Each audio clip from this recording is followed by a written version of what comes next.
Iglesia Bíblica de Montevideo, buscando amar a Dios, amar a las personas y hacer discípulos.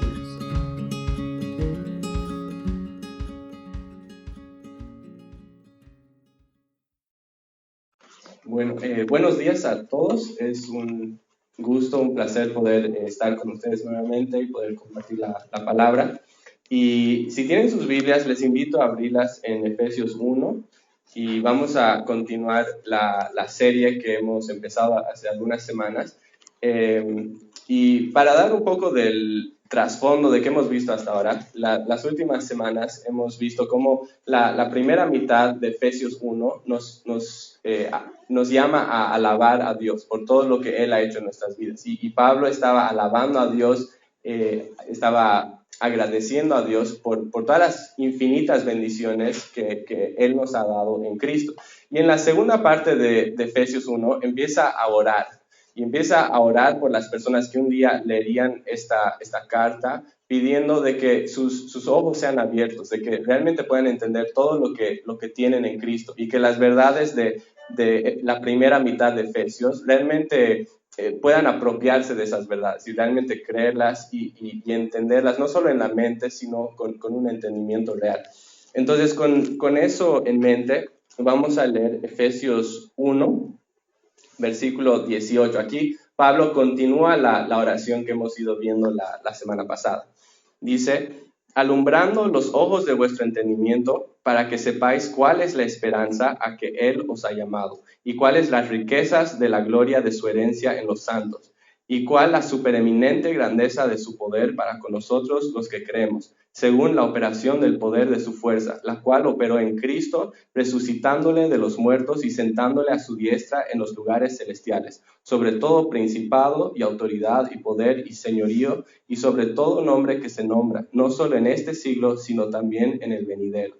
Y sometió todas las cosas bajo sus pies, y lo dio por cabeza sobre todas las cosas a la iglesia, la cual es su cuerpo, la plenitud de aquel que todo lo llena en todo.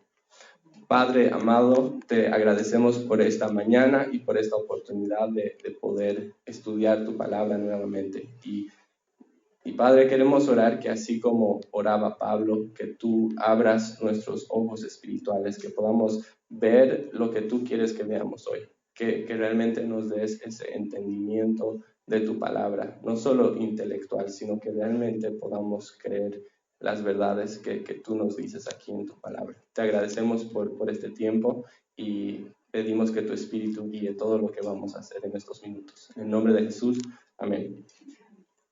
Bueno, estoy seguro que todos nosotros en mayor o menor escala entendemos la frustración que puede haber cuando no puedes ver claramente algo, ¿no?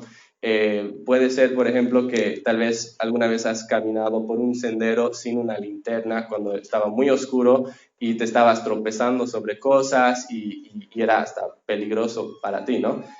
O puede ser, por ejemplo, que en un lugar oscuro se te haya caído un objeto muy pequeño y tú conoces la frustración que es estar buscando por horas y no encontrar ese objeto, ¿no?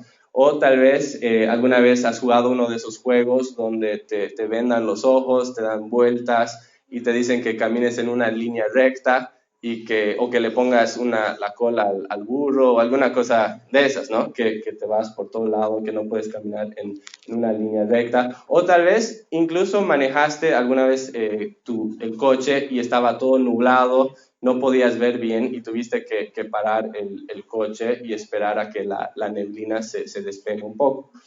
Para los que usan lentes, tal vez alguna vez perdieron sus lentes o se les entró algo a los ojos y tuvieron que andar como con la vista nublada o distorsionada un par de horas, ¿no? Y entonces creo que todos nosotros podemos pensar en otras situaciones, pero todos nosotros entendemos de cierta forma lo que es no poder ver claramente, ¿no? Y nosotros solo lo hemos experimentado un par de horas, ¿no? Pero hay personas que tal vez toda su vida han luchado con, digamos, que no pueden ver claramente, ¿no? Realmente el no poder ver claramente te lleva a un estado de mucha incertidumbre, de mucha vulnerabilidad, de frustración, incluso de peligro, ¿no? Puede ser muy peligroso no poder ver las cosas claramente.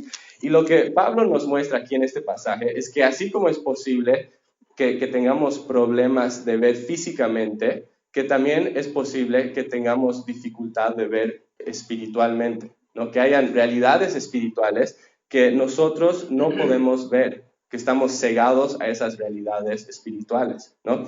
Y tal vez en nuestro caso, tal vez en tu caso, no es una ceguera total, ¿no? No es que no puedes ver nada.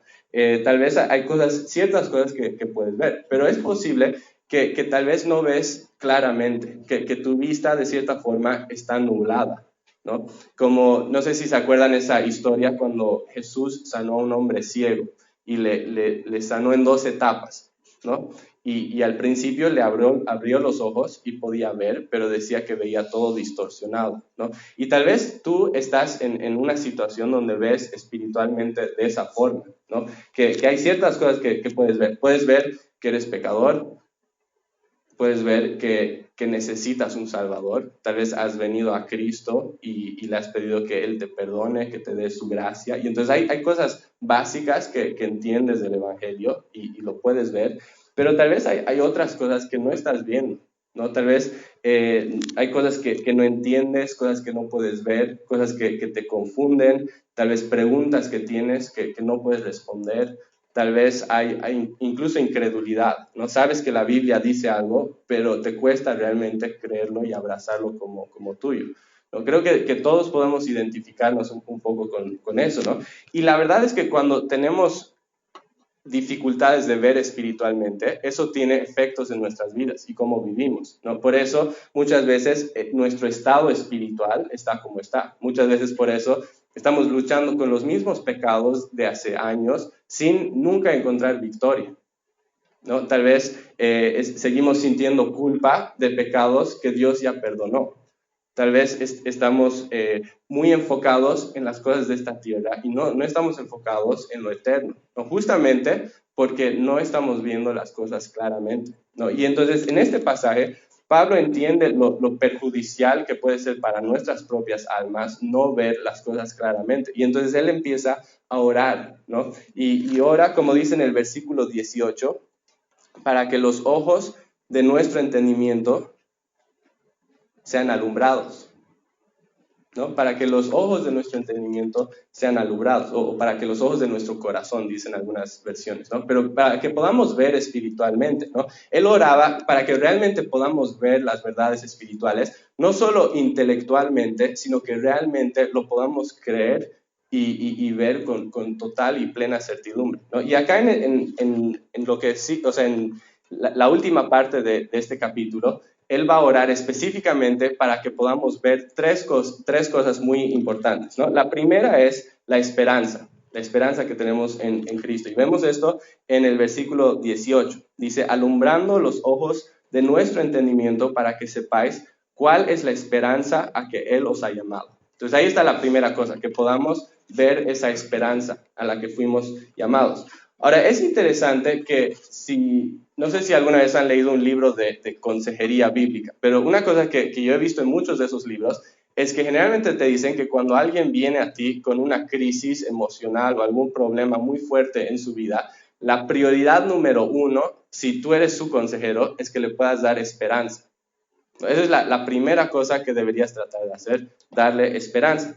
Y eso es importante que sepamos, por más que no seamos consejeros espirituales, porque algún día cada uno de nosotros va a tener una crisis fuerte y lo que más vamos a necesitar en ese momento es esperanza. ¿Y por qué esperanza? Porque la esperanza es lo que te muestra que va a haber un mejor futuro, ¿no? Es lo que te muestra que no siempre las cosas van a ser así. Te muestra que las cosas van a mejorar y que esa aflicción que estás experimentando no va a ser eterna, ¿no? Y entonces eso, ¿qué hace? Te da fuerzas para continuar, ¿no? Te dice, bueno, yo puedo seguir adelante, yo puedo perseverar y no me voy a dar por vencido porque tengo algo a qué esperar, ¿no?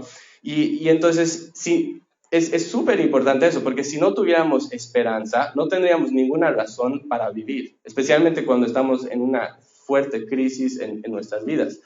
Hay un señor que era un judío que sobrevivió durante la Segunda Guerra Mundial.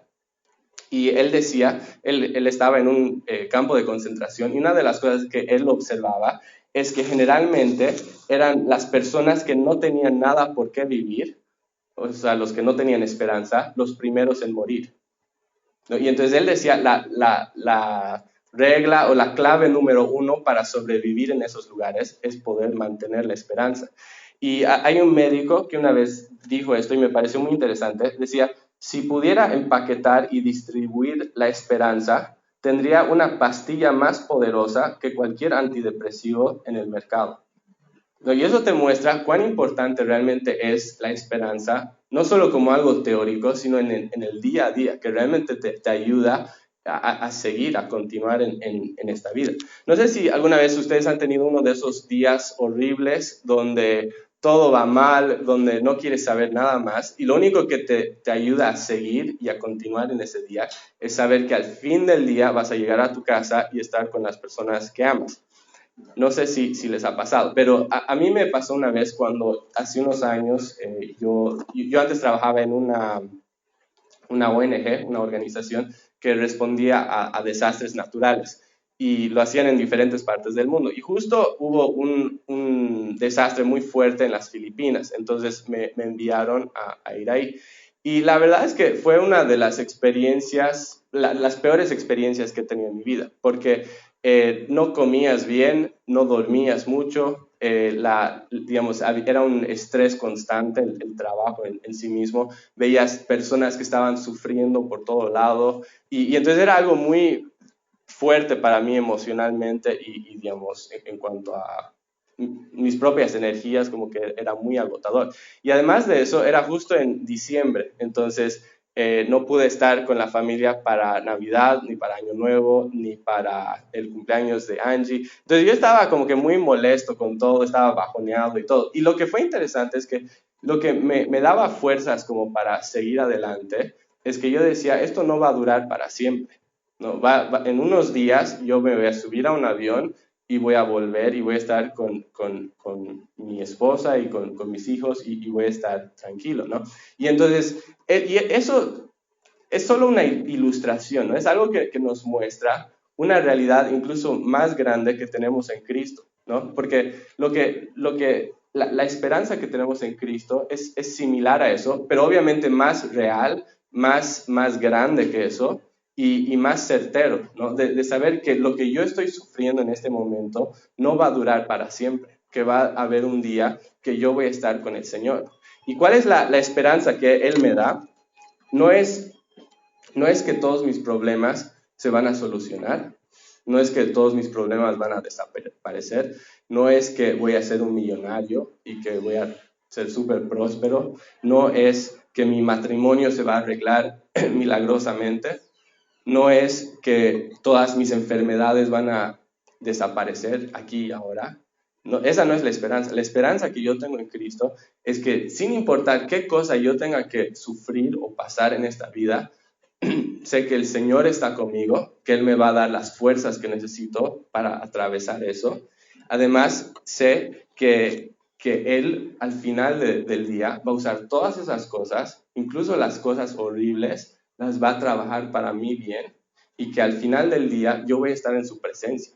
Y cuando yo esté en su presencia, Él va a quitar todo lo malo, todo lo que me causa dolor en esta tierra, todo lo que me hace llorar, todo lo que destruye el mundo, Él lo va a quitar todo y yo voy a tener plenitud de gozo por toda la eternidad.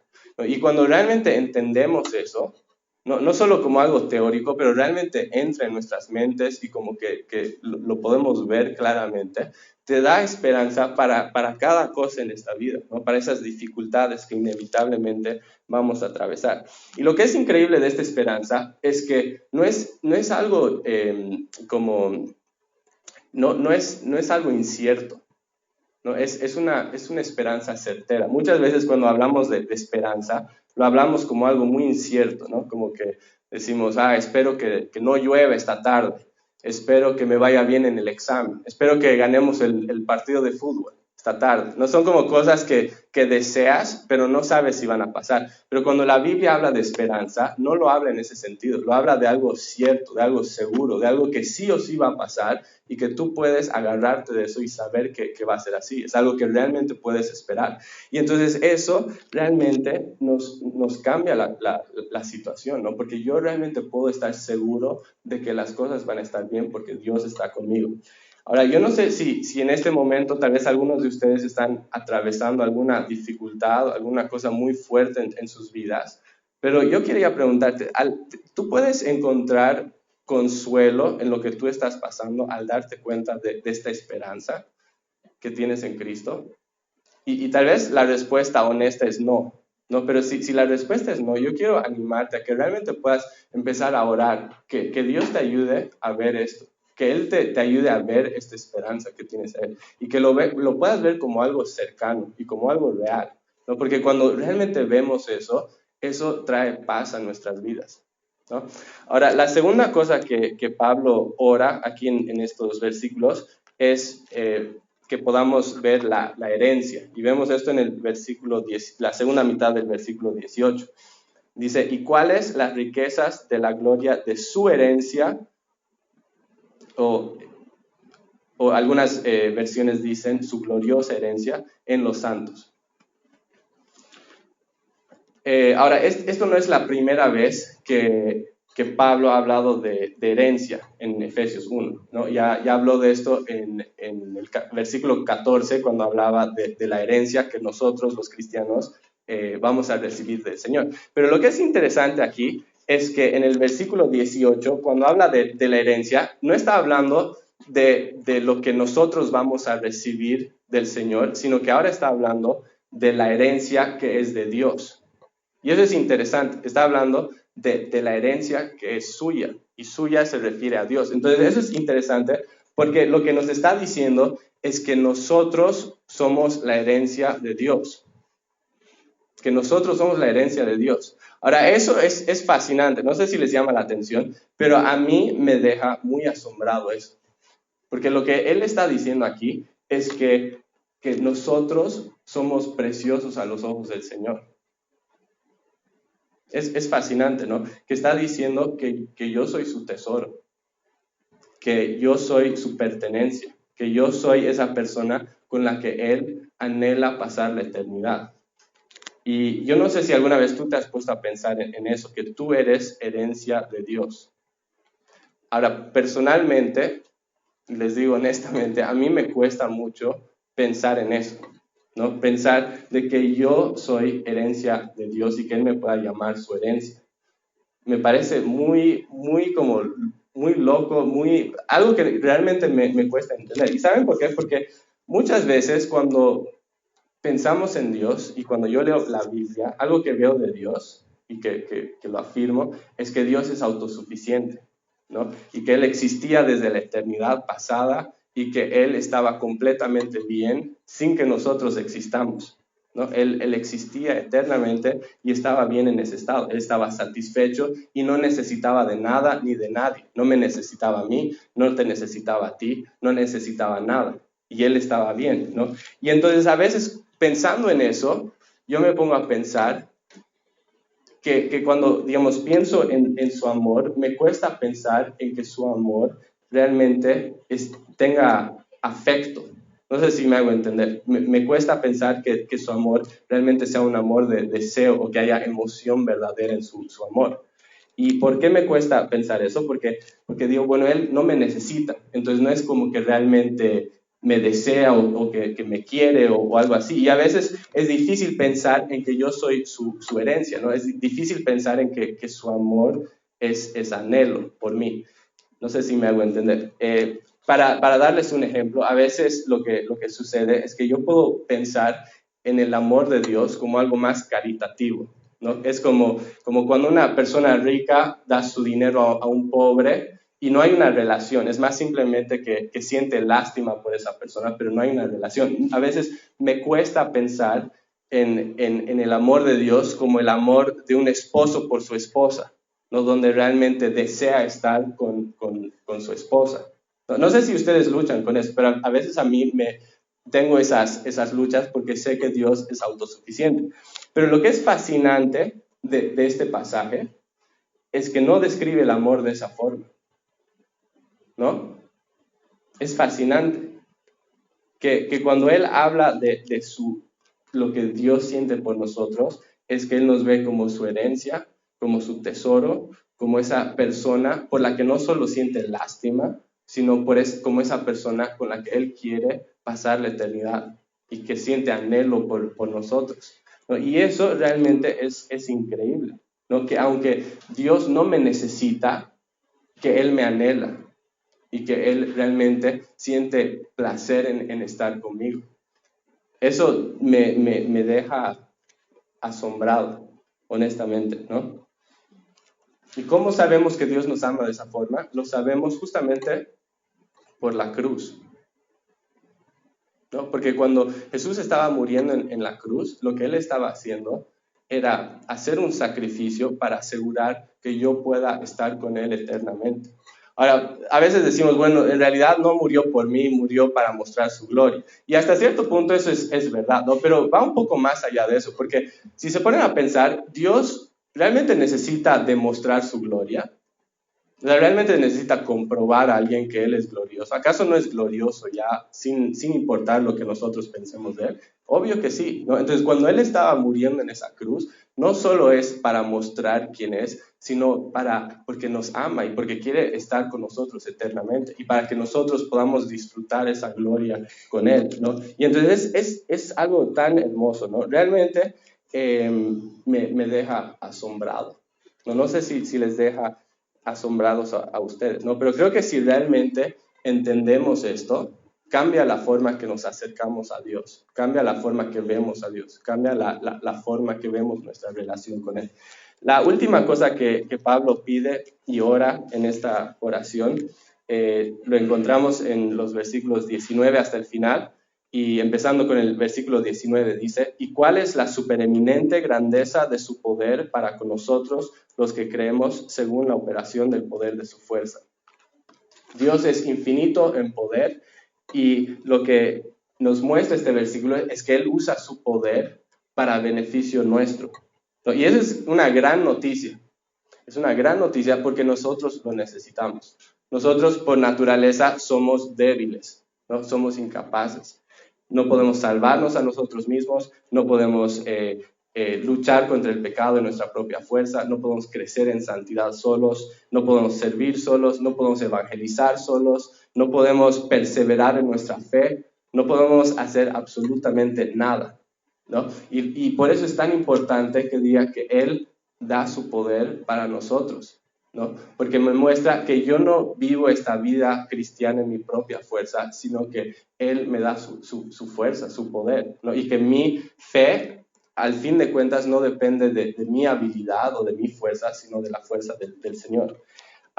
Y me encanta el versículo 19 porque dice que no solo da un poco de su poder, sino como pueden ver, es la supereminente grandeza de su poder, según la operación del poder de su fuerza. Supereminente. ¿Qué es supereminente? Es algo que excede, algo que sobrepasa, algo que desborda. Literalmente, esa palabra significa lanzar algo más lejos, ¿no? Entonces, imaginen si estamos en un partido de béisbol, ¿no? Y la persona, para hacer un home run, tiene que asegurar que la bola salga de la cancha, ¿no?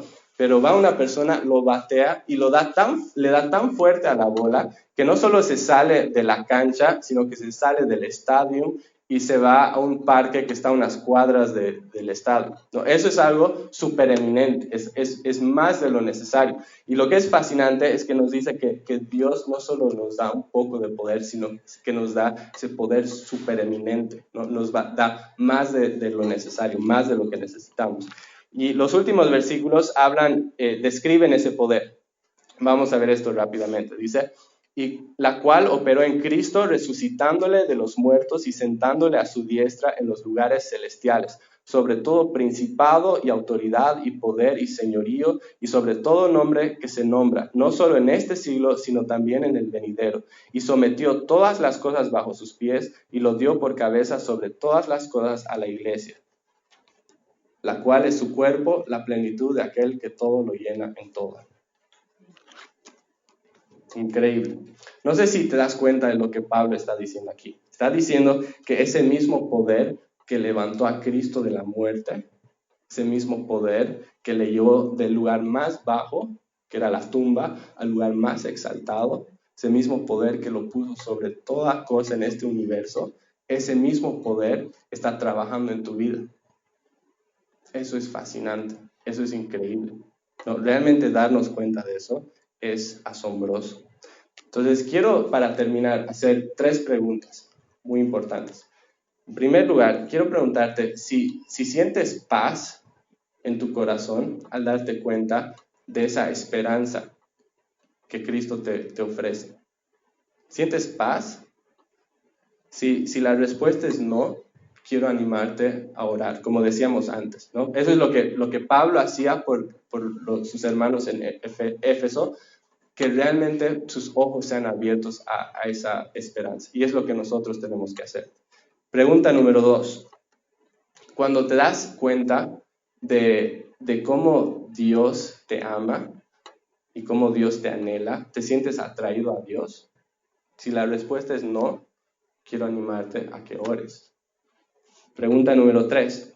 ¿Estás dependiendo diariamente en ese poder que resucitó a Cristo de la muerte? ¿O estás descansando en tu propio poder y en tus propias fuerzas?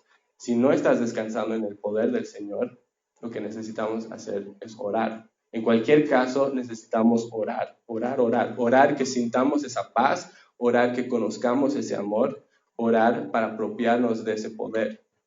No debemos conformarnos a vivir vidas cristianas mediocres, ¿no? Debemos orar que Cristo cambie esa visión borrosa en una visión gloriosa, y la oración es la clave para eso.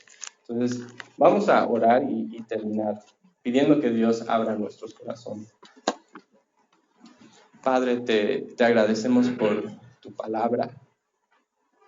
Y Señor, reconocemos que aún en este pasaje hay tantas cosas que nos cuestan creer, cosas que tal vez no entendemos del todo, Padre. Y oramos que tú abras nuestros ojos, Señor. Sabemos que cuando nuestros ojos son abiertos, nuestras vidas son cambiadas.